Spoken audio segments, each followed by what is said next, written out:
Cloning yourself in Photoshop is relatively easy, and that's what we're going to do in this video. So if you want a clone to appear with yourself in photos and you don't want the hassle of learning complex biology and chemistry and all the other things that go with it, not to mention the logistical and ethical concerns once you have finished whatever purpose you have for your clone, let's just get right into it. So first of all, what you're going to need, obviously a camera and a tripod.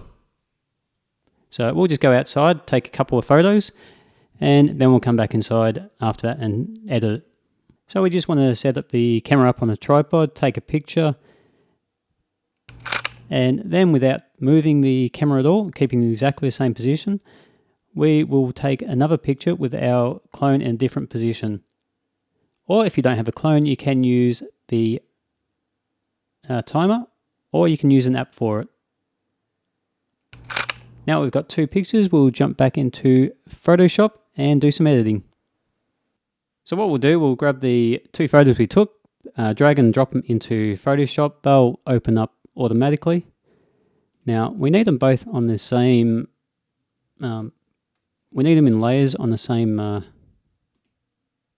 space. So what we'll do, we'll go to this icon here, the lock button. We'll click that and that unlocks it as a background layer, and we'll drag this and we'll drop it into the other picture. Now as you can see, it hasn't really aligned too well when we do that, so we'll just go backwards and I will show you how we make sure it's aligned perfectly every time. So we'll drag it and drop it, and what we can do is we can press Shift and Alt before we release the mouse button, and as you can see here, it has aligned perfectly. Now before we go too far, what I'm going to do is I'm just going to duplicate the layers. So I'll just right click and duplicate layers, press OK, and the reason to do that is in case we make a mistake, we want to be able to go back to the original files and how it was, just in case we do any sort of destructive editing.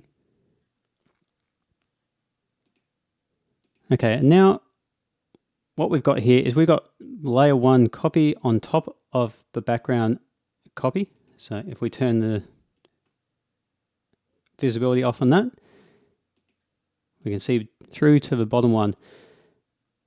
What we want to do to actually make this so you can permanently see through it is what we call a layer mask. So what a layer mask does is it allows you to see through one layer down to the next layer. So what we're going to do, we'll use a lasso tool and we'll just do a big circle around here going to the outside. It's actually a square, and then we've selected all of what we want to see on the left hand side. To make a layer mask and see through the right hand side, we just press the layer mask button down here, and there we go. Now if you have found that instead of seeing through to where you want to and it's made both of your clones invisible, what you can do is you can click on the layer mask, and then you can press Control and I, and that will invert it and make the layer mask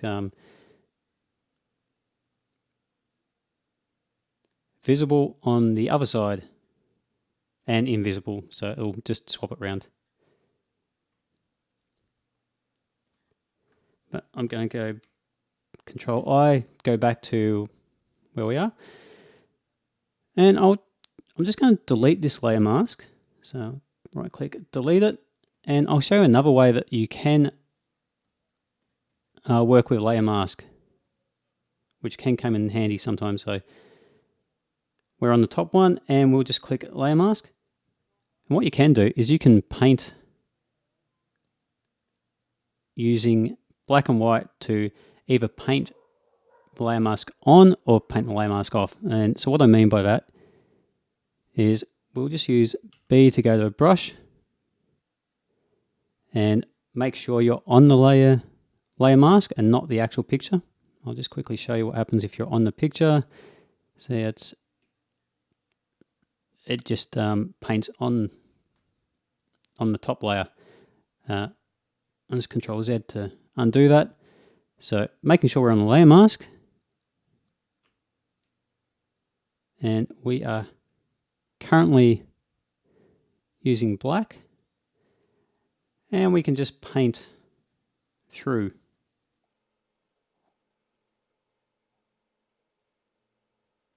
And there we go. That's another way to use a layer mask. If you do make a mistake, you can press X to change the color, and that'll change it to, should change it to white if that's set up correctly. And what you can do with that is you can unpaint the layer mask, and you can see it's not see-through anymore. So I'll just paint it back again, and the only other thing we need to do now is just to export it. So we'll just go to File, Export, and you can export as PNG or export as, you can choose whichever file you want. So either JPEG, choose a quality. Depending on what you're using the photo for, you might not need it quite that large. So if you want, you can reduce that. So I'll reduce it a lot. And that of course makes your file small. And that is how you can clone yourself in Photoshop. Hopefully that's given you a good idea of how to create a clone in Photoshop. If it has helped you, consider pressing the like button. No need to smash it, just press it gently. And I will see you in the next video.